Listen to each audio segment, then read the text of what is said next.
बिस्मिल्लाहिर्रहमानिर्रहीम अस्सलाम वालेकुम। ग्रो विद असद में आज हम देखेंगे कि किस तरह से हम मिडिल ईस्ट या अफ्रीकन कंट्रीज़ में जॉब हासिल कर सकते हैं। तो आज मैं कुछ टिप्स एंड ट्रिक्स आपके साथ शेयर करूंगा।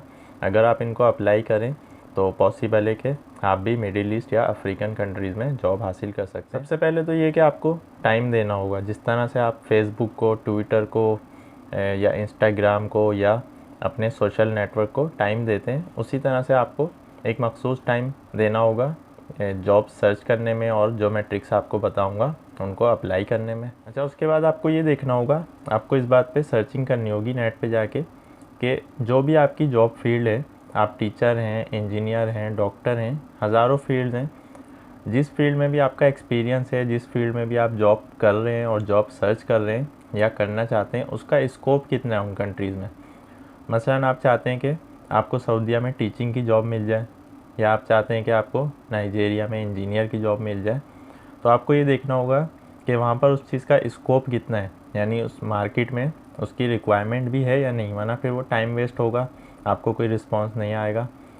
सबसे पहली तो ये। उसके बाद ये कि आपको अपनी जो सीवी है वो इस तरह से बनानी है कि सीवी देखकर सामने वाले को ये अंदाज़ा हो जाए कि ये बंदा हमारे कितने काम का है। क्योंकि मैंने बहुत सी सीवीज़ ऐसी देखी हैं जो उन्होंने शॉर्टली लिखा हुआ होता है अपना एक्सपीरियंस, तो वो समझ नहीं आ रहा होता कि मतलब उसने एक एक लाइन में लिख दिया कि मेरा ये एक्सपीरियंस है, तो उससे पिक्चर क्लियर नहीं होती। और बहुत सी जो है सीवीज़ वो बहुत ज़्यादा डिटेल में होती हैं, तो आपको ना बहुत ज़्यादा तवील करनी है ना बहुत ज़्यादा शॉर्ट करनी है। आपको एक दरमियान में रहते हुए 2 से 3 पेजेस की सीवी अपने एक्सपीरियंस, अपनी क्वालिफ़िकेशन और ट्रेनिंग्स वगैरह के हवाले से कि एम्प्लॉयर्स को, जो भी एम्प्लॉयज़ को सर्च कर रहे होते हैं रिक्रूटर्स, उनको आपकी सीवी देख के ये अंदाज़ा हो जाए कि ये बंदा हमारे हिसाब से है या नहीं। तो आपकी सीवी इस तरह से होनी चाहिए। अच्छा, ये तो थी नॉर्मल सीवी की बात जो हम MS वर्ड वगैरह पे बनाते हैं। यहाँ पर मैं आपको कुछ वेबसाइट्स बताऊँगा, तो उन वेबसाइट्स पे जाके आपको वो सीवी नहीं अप्लाई करनी है, बल्कि आपने अपनी एक प्रोफाइल क्रिएट करनी है उन वेबसाइट्स के ऊपर जाके। अब हर वेबसाइट पे अलग प्रोफाइल क्रिएट होगी, उसका अलग यूज़र नेम होगा, अलग पासवर्ड होगा। तो रजिस्ट्रेशन करनी है आपको सबसे पहले।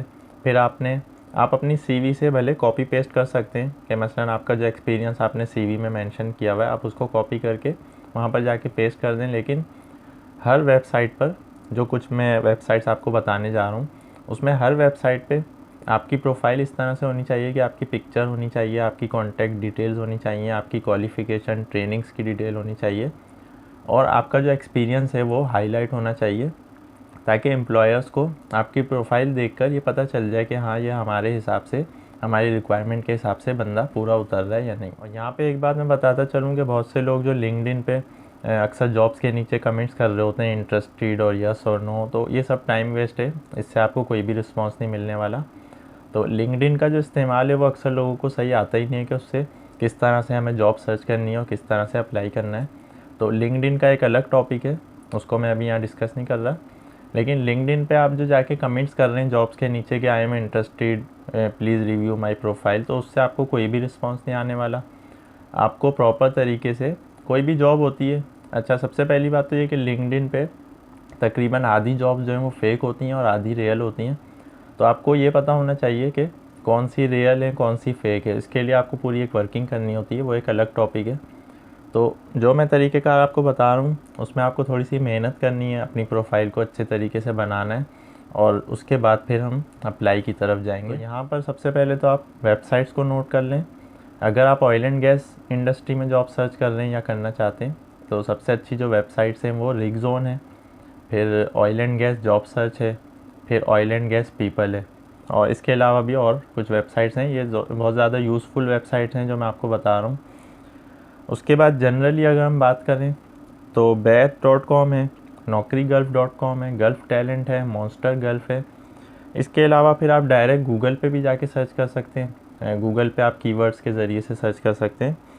कैरियर जेट है, इंडीड है, ये भी हैं, लेकिन इसमें थोड़ी सी डिफ़िकल्टी होती है लोगों को जॉब सर्च करने में, अप्लाई करने में। तो जो वेबसाइट्स मैंने आपको बताई हैं उनमें से Gulf Talent, Naukri Gulf, Bayt, oil and gas job search और रिगज़ोन, इन वेबसाइट्स पे आप जाके अपनी पूरी प्रोफाइल जो है वो कंप्लीट क्रिएट करें, वहाँ पर अपनी पिक्चर लगाएं।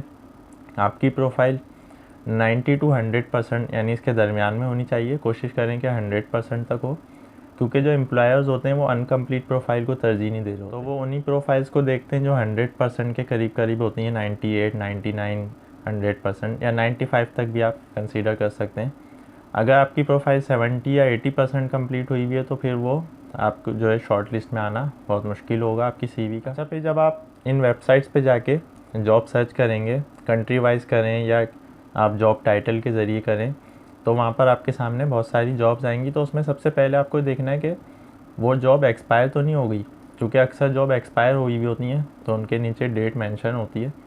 तो जॉब का एक्टिव होना ज़रूरी है, यानी कि वो जॉब अभी एक्टिव है, एक्सपायर नहीं हुई, तो उसकी एक्सपायरी डेट से पहले पहले आपको अप्लाई करना है। सबसे पहली तो ये बात है। दूसरी ये है कि उसमें कोई नेशनैलिटी की रिक्वायरमेंट तो नहीं है कि उसमें उन्होंने लिखा हुआ है कि हमें पाकिस्तानी नेशनल्स चाहिए, हमें इंडियंस चाहिए, श्रीलंकन्स चाहिए, या अगर सऊदीया की जॉब है तो सिर्फ सऊदी नेशनल्स के लिए है ये, या उनको यूरोपियन या वेस्टर्न सिटीजन्स चाहिए। तो ये चीज़ बहुत ज़रूरी है। अगर इस तरह की कोई रिक्वायरमेंट है उस पर आप पूरा नहीं उतर रहे तो फिर वहाँ पे अप्लाई करने का कोई फ़ायदा नहीं है, क्योंकि वहाँ से कोई रिस्पॉन्स आने वाला नहीं है। उसके बाद ये कि उन्होंने ये भी लिखा हुआ होता है अक्सर जॉब में कि मसलन दुबई की एक जॉब है तो उसके नीचे लिखा हुआ होता है कि कैंडिडेट जो है वो दुबई में लोकली अवेलेबल हो।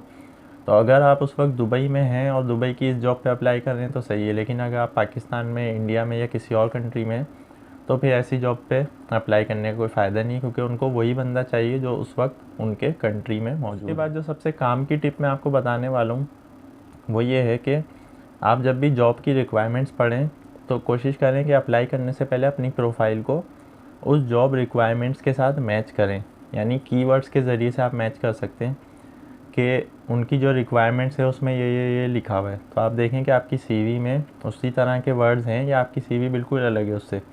क्योंकि होता ये है कि एम्प्लॉयर्स तो बाद में देखेंगे, सबसे पहले सिस्टम ही आपके प्रोफाइल को उस जॉब रिक्वायरमेंट्स के साथ मैच कर रहा होता है कि मसलन आपकी रिक्वायरमेंट जॉब की रिक्वायरमेंट के हिसाब से, जॉब की जो रिक्वायरमेंट है उसके हिसाब से आपकी जो प्रोफाइल है वो 50% मैच हो रही है, 70% मैच हो रही है। तो जब मैचिंग में आपकी CV ऊपर आएगी तो ऑलरेडी फिर चांसेस होते हैं कि एम्प्लॉयर्स आपसे कांटेक्ट करें इंटरव्यू के लिए। तो इस चीज़ पे बड़ा आपको ध्यान देना है। उसके बाद जब आप सारे प्रोसेस से गुजर जाएं तो फाइनली फिर उस जॉब पे अप्लाई कर दें, और अप्लाई करने के बाद आपको जो काम करना है वो है सब्र। तो आपको सब्र के साथ जो है इंतज़ार करना है, अल्लाह पे भरोसा रखना है। अगर आपकी प्रोफाइल उनके हिसाब से मैच होती है तो वो आपसे कांटेक्ट करेंगे, फिर इंटरव्यू होगा, फिर एक लंबा चौड़ा प्रोसेस है।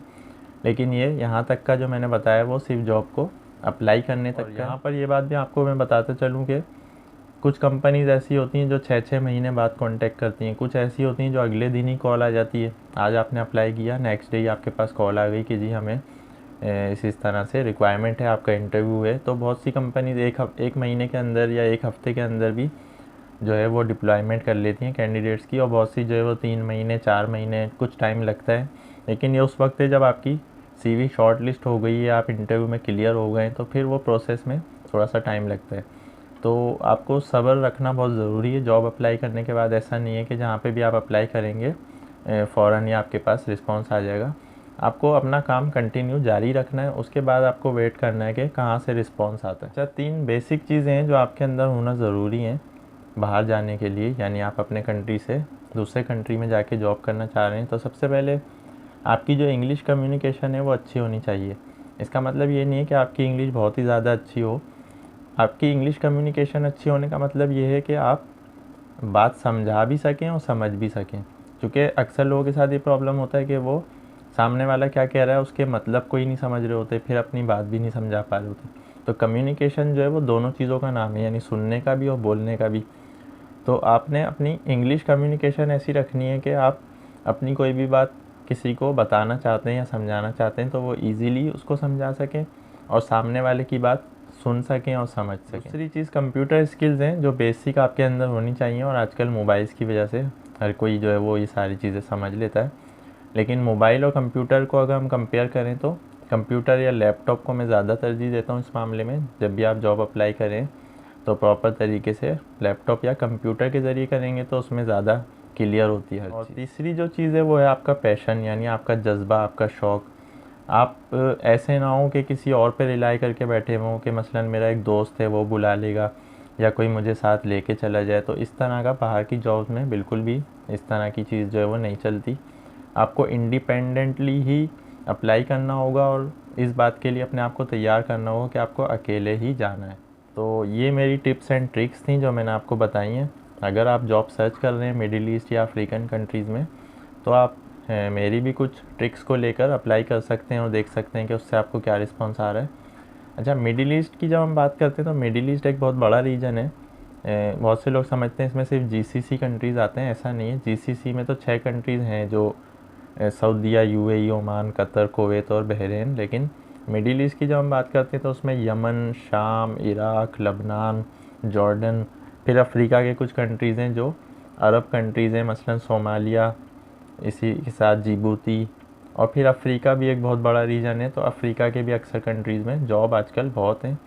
तो आप सर्च कर सकते हैं, आप कंट्री वाइज भी सर्च कर सकते हैं, आप अपने जॉब के टाइटल के हिसाब से सर्च कर सकते हैं। तो आपको बहुत सारी जॉब्स वहाँ पर देखने को मिलेंगी। तो उम्मीद है आपको आज की वीडियो पसंद आई होगी।